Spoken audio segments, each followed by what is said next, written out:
Cheesecake. The thing is with cheesecake, it's kind of like you love it or you hate it. I know personally for me, I'm not the biggest fan of cheesecake, at least New York style cheesecake. And this one I definitely can tolerate a little bit more. This one's considered a West Coast cheesecake, and the reason is because it's not as grainy, it's not as dense, it's a little bit lighter. But with cheesecake, the cool thing is that it's very customizable. You can change the crust ingredients, you can change the flavor of your cheesecake. Today we're going to do the classic kind, and then I'll add variations to the lecture. So we have some graham cracker crumbs in here with a little bit of sugar. I put a pinch of salt, of course, as always. And I'm adding in now my melted butter, okay? You can use any melted fat here. You can use melted coconut oil. That would be really nice too. You can use melted vegan butter. So you have a lot of options. Okay. I like to substitute the graham cracker crumbs for a different type of cookie. So I really like to use shortbread sometimes. I like to use the vanilla wafers. You can even use the, Oreos is good too if you like that. So lots of options. So we're just mixing it up until it becomes like, it looks like wet sand. And then we will go ahead and put it into our prepared pan. So I want you to see here that I have prepared an 8-inch pan. This is 8-inch diameter by 3 inches tall. And I put my parchment paper round quite high in here. And that's so that I can easily take the cheesecake out later. If I have it really, really low, I might be able to still turn it out, but it might not be as clean. So, got my crust. Now, I personally like to have a thicker crust for my cheesecake. You can add or subtract crust if you want, depending on what you like. I like more of a substantial one though. And you can use your hands and then just pack it in. Okay, you see what I'm doing here? Just pack it in. Some people like to pull it up on the edge. I personally don't like how that looks, so I just don't do it. You can even use the side of a cup if you want. That might help. Okay, but I just use my hand. Clean hand, of course, washed. Okay, now this needs to get baked, not for very long. It gets baked just until you can smell a little bit of that butter, sugar, and graham cracker, then you take it out. So in our oven here, I would only do it for about 5 minutes. Maybe for you at home, that means 10, okay? So now it's time to make the cheesecake filling. We have a whole lot of cream cheese in here. It's 1.5 pounds. We have the sugar. I put in a little bit of vanilla extract, of course, a little bit of salt. And we want to paddle this until it's very, very smooth before we add any eggs at all. So we'll go ahead and start. And the secret to a smooth cheesecake batter is scraping. Scrape as much as you can. And then you'll get it nice and smooth. So I'll come back when it's nice and smooth.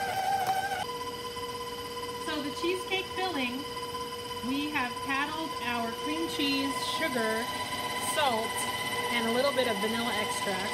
I've scraped the bowl 3 times already, and I continue to mix. You see how smooth it is? Now I will add 1 egg at a time and scrape after each egg. So you let it mix a little bit first. And then we scrape, okay? A lot of people, they get lumpy cheesecake filling because they don't do this step properly. They add in all their eggs at once, and at that point, you cannot get the lumps out. So you have to do it a little at a time. And you see I'm scraping all the way to the bottom. Scrape here. You can see how many big chunks we have as well. I'm trying to get all those out.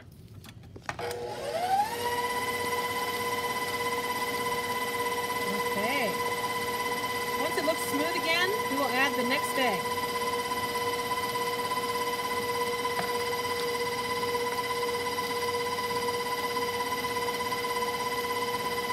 guessed it, scrape. Now, let's talk about cheesecake flavors. You can really jazz up this cheesecake with any flavor that you would like. Let's say you like strawberries. You don't want to put chopped fresh strawberries in because they have too much water. However, if you have a strawberry puree, you could mix it with some of the batter and then it could become a marble. Remember how we did the marble pound cake in the past? It would be the same concept. If you wanted to do freeze-dried berries or freeze-dried fruit and then pulverize it, you could mix that into the batter. That would be excellent too. Just trying to get all the big chunks off. You could mix a little bit of melted chocolate into some of the batter, or all of the batter. So, you can add a little bit of dessert alcohol, and that could be a flavor too.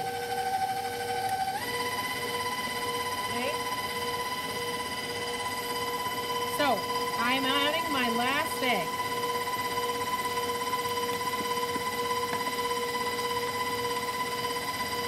As you can see, it gets smoother and smoother every time.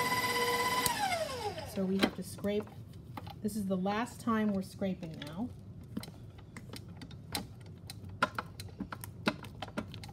Making sure I don't have anything for the cheesecake to get lumpy.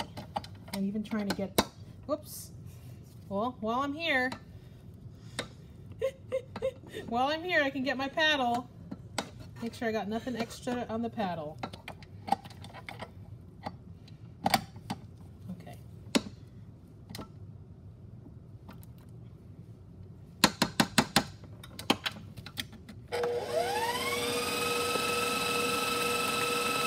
All I want to do is get it fully combined, and then I'm going to wait for my cheesecake crust to cool, and I'll bake it.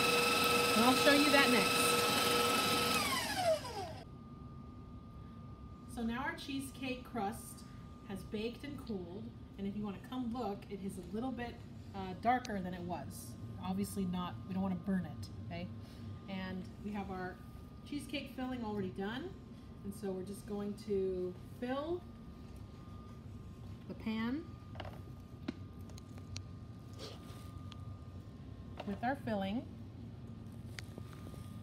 Okay. I'll try to smooth it out just a little bit to the edges. Looks really nice and fluffy.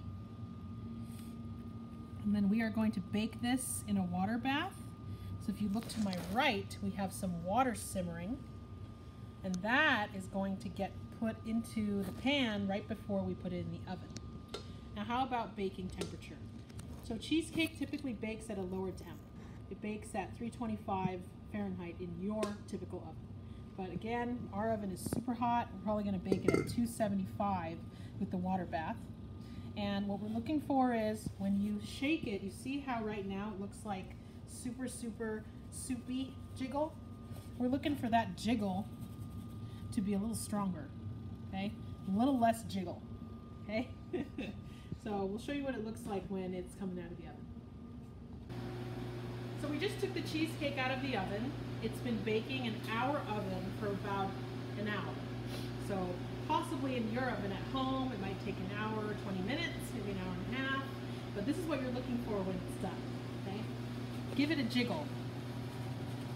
Okay, you can see, Okay, so you see here that it's still jiggling, but it's a different type of jiggle now, okay? And that's because the egg in the cheesecake is cooked, okay? So that's what you're looking for. Now we're going to let it cool at room temperature, and we're going to pop this into the freezer. Now you probably wondered when you buy cheesecake, how do they get the slices so defined and clean?